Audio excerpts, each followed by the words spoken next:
Bonjour tout le monde, j'espère que vous allez bien. Je suis dans la joie de vous retrouver aujourd'hui sur ma chaîne YouTube. Que le Seigneur vous bénisse abondamment. Mon nom c'est Ejidi Ouassé, je suis un enfant de Dieu et je rends grâce à Dieu pour cette opportunité qu'il me donne de partager la parole avec vous. Les écritures de référence aujourd'hui se trouvent en Exode chapitre 17 au verset 8 jusqu'au verset 16.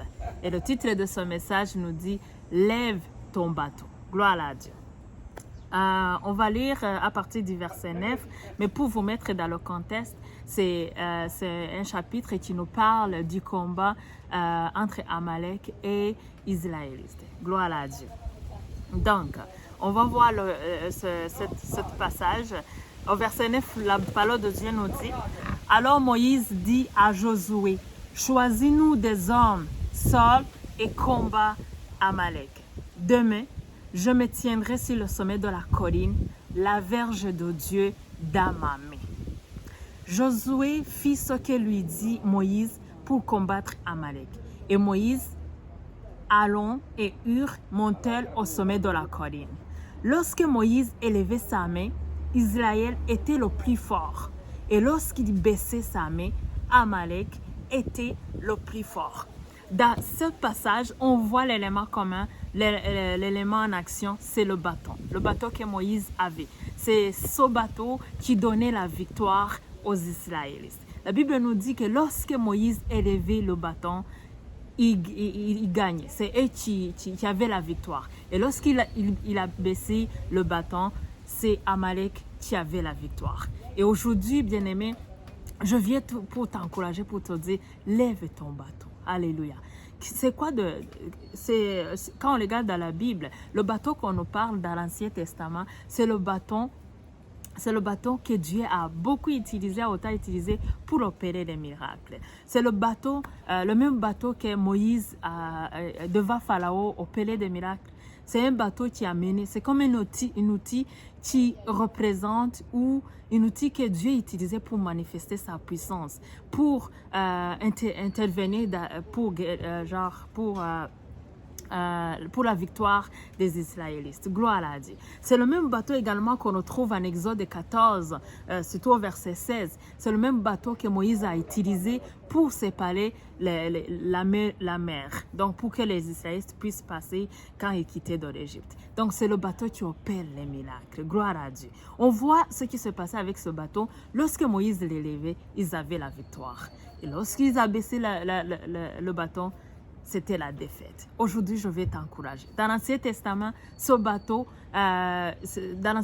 c'était le bateau de Dieu qui interagissait. C'était le bateau de Dieu qui était revêtu de la puissance de Dieu.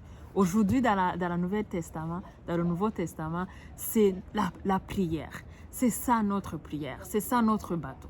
Le Seigneur te dit aujourd'hui, lève ta prière. Lève ton bateau pour que je puisse manifester ma puissance, pour que je puisse intervenir dans ta situation. Juste lève ton bateau. Parce qu'on voit que quand on baisse le bâton, c'est la défaite. Oui, bien-aimé, quand on abandonne la prière, quand on n'a pas la vie de prière, quand on cesse de prier, d'interagir avec Dieu, de lui parler, de le louer, de lui rendre grâce dans la prière, c'est la défaite. Aujourd'hui, c'est la clé que le Seigneur nous donne. Il nous dit, lorsque tu élèveras ton bateau, lorsque tu élèveras ta prière, lorsque tu me présenteras tes sujets, je vais interagir, je vais intervenir, je vais manifester ma puissance, je vais manifester ma glorieuse puissance, je vais intervenir dans ta situation. Alors je te dis aujourd'hui, lève ton bateau. Je ne sais pas ce qui t'empêche de prier aujourd'hui. Peut-être que tu as trop prié et la situation ne change pas. Mais aujourd'hui, Dieu revient pour te dire, continue dans la prière, persévère dans la prière. Je suis là pour te montrer ma gloire. Je suis là pour manifester les miracles dans ta vie. Je suis là pour te relever parce que je suis un Dieu miséricordieux. Gloire à Dieu. On connaît tous la puissance de la prière. La Bible nous dit, le juste vivra par la foi. Dans la prière, il faut avoir la foi. Quand tu pries, il faut d'abord avoir la révélation à qui tu pries. Quand tu pries, tu parles à un Dieu qui est fort. Il faut avoir la révélation. Si Dieu nous permet, dans les prochaines vidéos, nous allons parler de la révélance de Dieu. Donc, il faut vraiment s'approcher de Dieu, sachant que c'est un Dieu compatissant. c'est un Dieu rempli de bonté, de compassion, d'amour pour nous. Là, quand tu t'approches de lui, tu sais qu'il va intervenir dans ta situation et tu mets ta confiance en lui. Gloire à Dieu. Nous connaissons également dans l'histoire, dans la Bible, partout où la prière agissait, gloire à Dieu. On connaît l'histoire dans la Bible où Jésus a dit aux disciples, ce démon ne partait que par la prière et par le jeûne. Gloire à Dieu. C'est le verset qu'on retrouve en Matthieu 17 au verset 21. Pour te dire qu'il y a des situations dans nos vies, il y a des circonstances dans nos vies, il y a des épreuves dans nos vies qui ne partent pas que par la prière, par le jeûne. Gloire à Dieu. Donc ça pour te montrer qu'il y a la puissance qui est cachée dans la prière. Également, quand nous voyons avec Jésus, il a utilisé la prière pour opérer les miracles. Souvenez-vous, surtout à Jean 21, 43, verset 44, il a dit, pour ressusciter Lazare, il a d'abord adressé à Dieu la prière, surtout dans l'action de grâce. Il a dit, Seigneur, je te la gloire, avant d'appeler Lazare du tombeau. Tout ça pour te dire que la prière, c'est la clé. La prière, c'est un outil. La prière, c'est vraiment un outil que Dieu utilise pour manifester sa puissance, pour intervenir dans nos situations. Gloire à Dieu. Jésus a opéré beaucoup de miracles et souvent, il commençait par la prière. Soit prière de rendre grâce, d'action de grâce, soit par les supplications. Mais il priait toujours. Gloire à Dieu. Donc aujourd'hui, je t'encourage encore à prier, à demeurer dans la prière. Continue à chercher le Seigneur. Il y a la puissance qui se cache dans la prière. Gloire à Dieu. Nous connaissons l'histoire de Paul et Silas. Ça se trouve en Acte 16, au verset 25 jusqu'au verset 26. Je peux lire ce verset. Il nous dit, vers le milieu de la nuit, Paul et Silas priaient et chantaient les louanges de Dieu et les prisonniers les attendaient. Tout à coup, il fit un grand tremblement de terre, en sorte que les fondements de la prison firent ébranler. Au même instant, toutes les portes s'ouvrirent et les liens de tous les prisonniers firent rompus. Gloire à Dieu. Encore une fois, bien-aimé, voilà la puissance de la prière. La prière peut te faire sortir de n'importe quelle situation. Gloire à Dieu. Il n'y a pas une situation très difficile pour Dieu. Mais quand tu pries, il y a des chaînes qui se rompent. Quand tu es dans la prière, peut-être que tu ne peux pas le voir avec tes yeux, nos yeux naturels, mais il y a quelque chose qui se passe dans le ciel naturel. Il y a des chaînes qui sont déchaînées, gloire à Dieu. Il y a des situations qui sont renversées. Il y a les attaques que l'ennemi envoie sur nous qui sont renversées, gloire à Dieu. Il y a toujours, parce qu'on sait que l'ennemi toujours rôde pour nous détruire, pour nous voler, pour nous tuer. Et quand tu es dans la prière, le Seigneur utilise cette puissance, donc ta prière, cet outil de prière pour renverser tout ça, pour déverser également la grâce sur toi et surtout pour vaincre l'ennemi, pour rompre des attaques sur ta vie. Gloire à Dieu. On est les cibles de l'ennemi.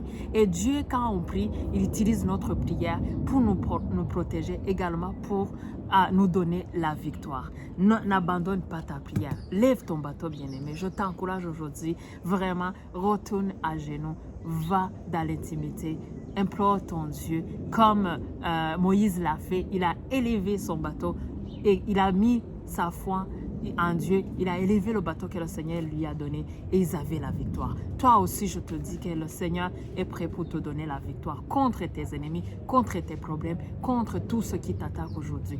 L'Éternel est ton Dieu, il est avec toi. Gloire à Dieu.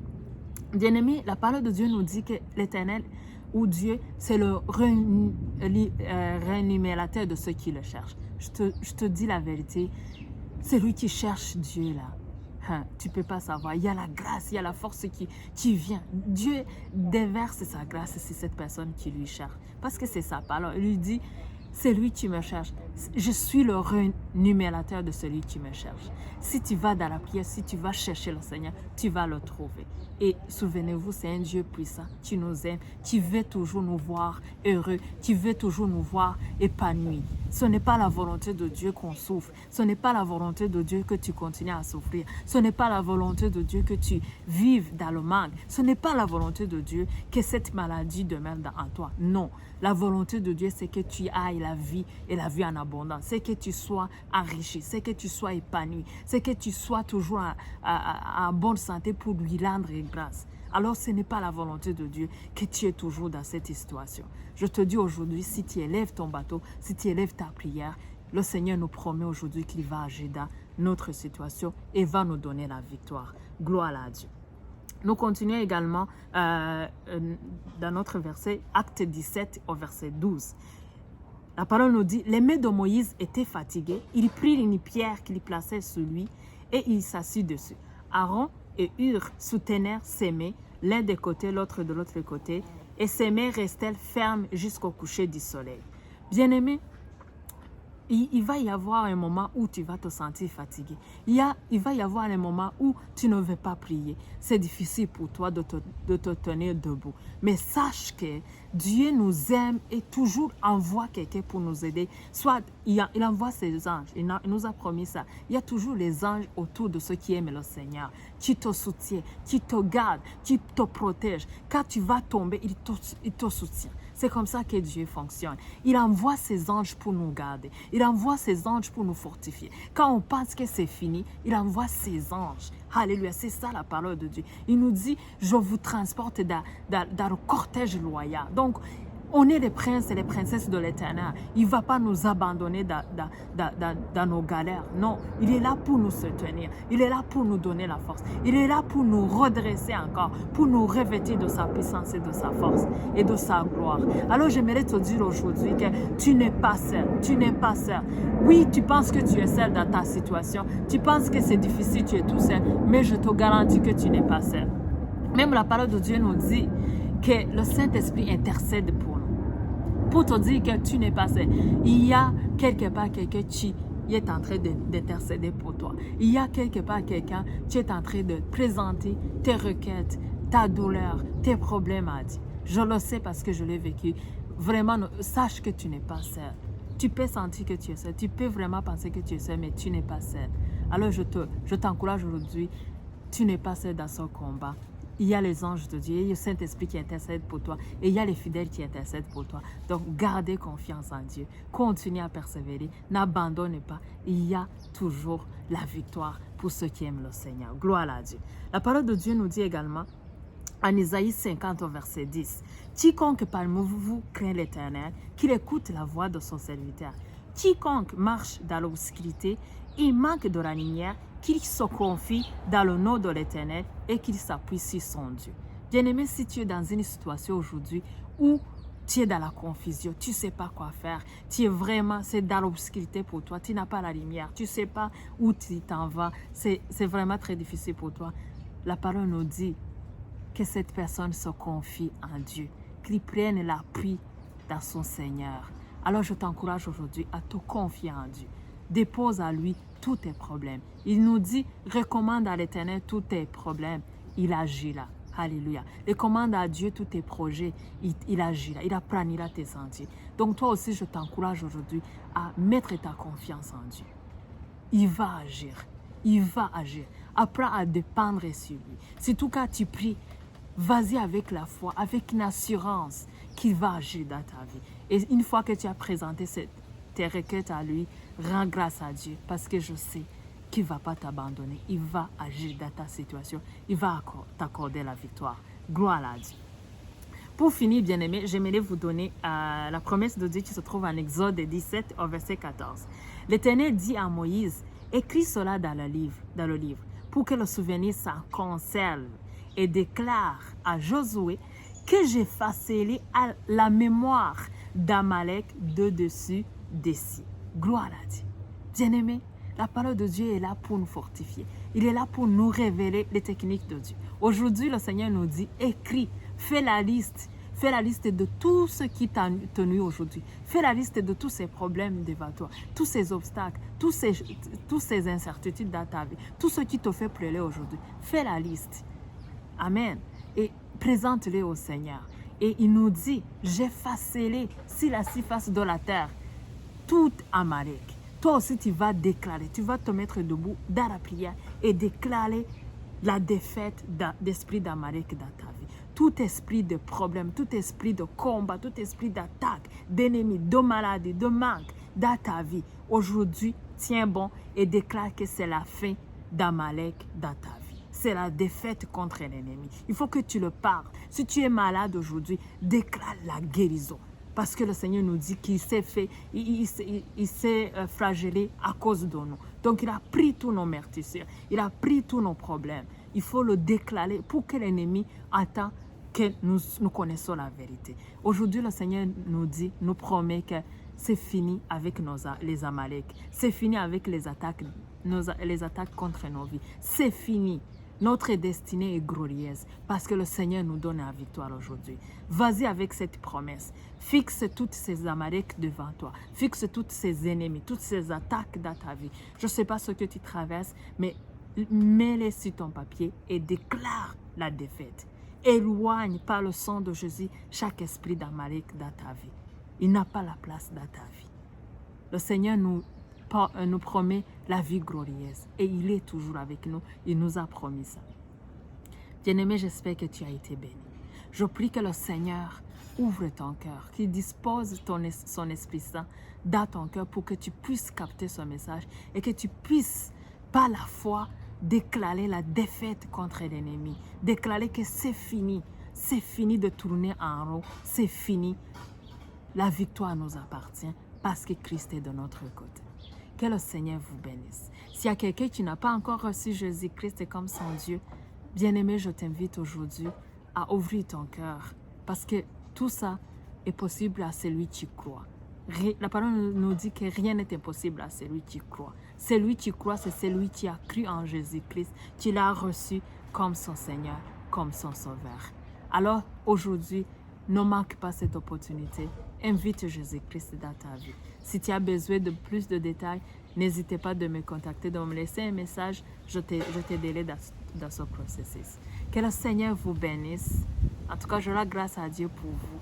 Et je vous dis à très bientôt. Merci beaucoup.